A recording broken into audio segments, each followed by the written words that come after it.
Ladies, gentlemen, hey, hi, how you doing? Welcome back to the channel. We are now about a day away from getting our hands on the Black Ops Cold War multiplayer beta.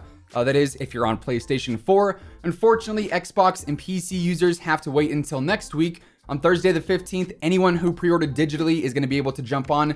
And then on the 17th, the beta is going to open up to absolutely everyone. But as far as what this week has in store, starting tomorrow, anyone who pre-ordered digitally on PS4 can try out the beta. And then on Saturday, all PS4 players can try it out. And we actually just got some brand new information on the beta itself. Basically regarding how it's going to work, the content we're going to have access to, and even more. So as we go over everything that Treyarch just revealed about Cold War's multiplayer beta, if you enjoy the video at any point, let me know by dropping a like on it. And of course, if you're new here, we are coming up on 600,000 subs. We're aiming to hit that milestone before Cold War releases in November. So if you want to stay up to date with basically all the latest Call of Duty news, intel, and everything else going on, feel free to subscribe with your notifications turned on. Also, if you want to sort of up your game for Cold War, I cannot recommend Scuff controllers enough. I've used their controllers for what honestly seems like forever. If you want to grab one for Xbox or PS4, code WhosImmortal has got you covered and will get you a spicy discount on your order. Anyways, when it comes to the Black Ops Cold War beta, yesterday we actually got an initial blog post from Treyarch that sort of details a handful of different things, but it starts off by saying, during the beta, experience signature Black Ops combat across traditional 6v6 modes, the higher player count 12v12 combined arms mode, and a brand new 40-player mode, Fireteam Dirty Bomb. The beta will feature a selection of the game's multiplayer maps, and players can progress and rank up in the beta-specific leveling system, where loadout items, including weapons, field upgrades, and score streaks, can be unlocked by earning XP. So, first and foremost, this beta is going to feature an actual leveling system, which, honestly, I'm very glad to hear. Personally, I was not a huge fan of how we basically had access to everything throughout the entire alpha, just because it felt like there wasn't really any end goal for that weekend, right? However, we are going to have some player rank progression here, and if this is anything like any of the previous betas that we've had, the max rank is going to increase from day to day, and also ultimately from weekend to weekend too. So PS4 players who play this weekend and next weekend should actually have their progress saved. And on top of that, because we do have cross progression, even if you play on PS4 this weekend and then on PC, for instance, next weekend, your rank should, keyword should, carry over. Now, Treyarch also says that we should expect a few surprises and frequent updates throughout both weekends of the beta, but as to what that means, obviously it's going to be a surprise, so we're going to have to wait and see for that. Now, the Cold War beta is actually going to have some exclusive unlocks that you can earn by playing on either weekend, and the big one here is going to be the custom Type 821 blueprint that you can earn by reaching level 10 at any point during the beta.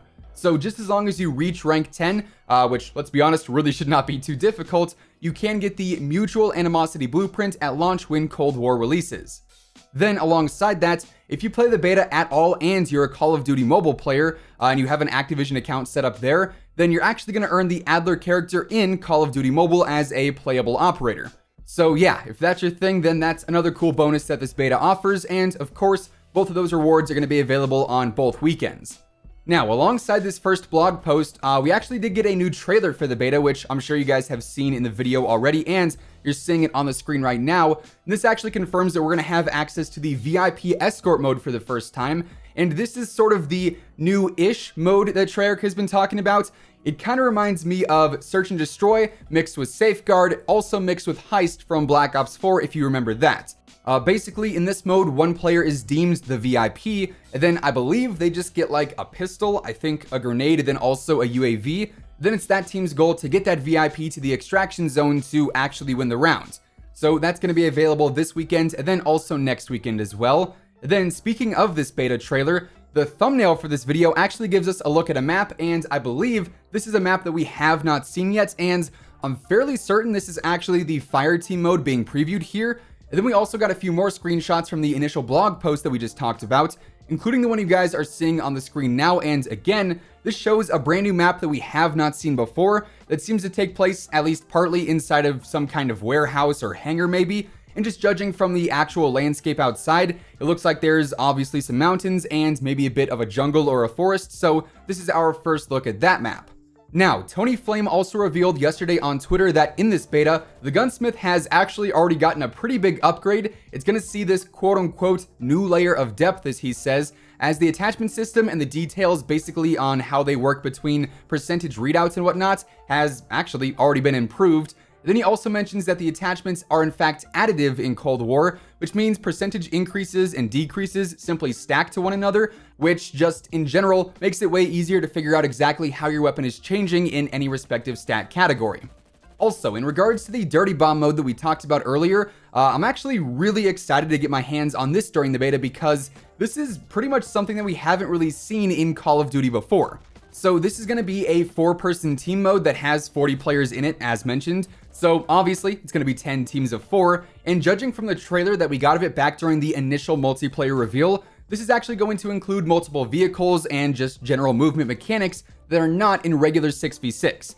Now, the overall goal here is to actually locate the uranium first and foremost. Then you need to deliver that uranium to dirty bombs that are placed all around the map. I'm not sure if that's going to be like set locations or if they're just random, but then you need to actually detonate that bomb. And after that, you're sort of fighting in this toxic wasteland area. So I think this should be very, very fun to try out.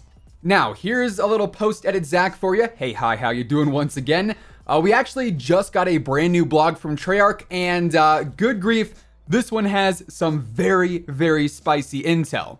So, first and foremost in this blog, we found out that the jungle map with the hangar that we talked about earlier is actually called Cartel, and this is going to be available starting tomorrow. And this is actually a 6v6 and a 12v12 map, so we're going to be able to play it in TDM, Kill Confirmed, Domination, Combined Arms Domination, and then any other new modes that the beta brings throughout the next 2 weekends. We're also going to get a brand new mode called Combined Arms Assault, which makes each team focus on one single moving objective. So to me, that almost sounds like it's going to be 12v12 hardpoint in a sense, so that'll be pretty interesting as well. Now, the really exciting things in this blog all revolve around the brand new multiplayer features, and now we know we're going to see the ping system added into multiplayers, so you can ping objectives, loot, locations, and of course enemies in the various modes that we're going to have available. I think that's awesome. Major W there. But then the even bigger W is that of the Fov Slider, which is going to be available not just on PC, but on every single platform. So yes, my friends, console players are finally going to have an Fov slider. That, of course, is a major upgrade and one that I am honestly stoked about. Then finally, they also are going to be adding in the HUD visual settings, which you can toggle on or off to your liking. So things like crosshairs and different things like that you can actually turn off if you so please. So yeah, there you have it. That is effectively everything we now know about the Black Ops Cold War multiplayer beta, and that is going to wrap things up for today. If you guys enjoyed the video, or if you're just excited for Cold War multiplayer, let me know by dropping a like on it. And of course, if you're new here, if you want to help us reach 600K before Black Ops Cold War releases, feel free to subscribe to stay up to date with everything going on in the world of Call of Duty. As always, if you want to check out any of my partners, be sure to use code WhosImmortal for a spicy discount on all Scuff, G Fuel, and Control Freak products. All of those links can be found down in the description below. And once again, thanks so much for tuning in. Until next time, take it easy, have an awesome rest of your day, and I'll catch you guys later. Peace out.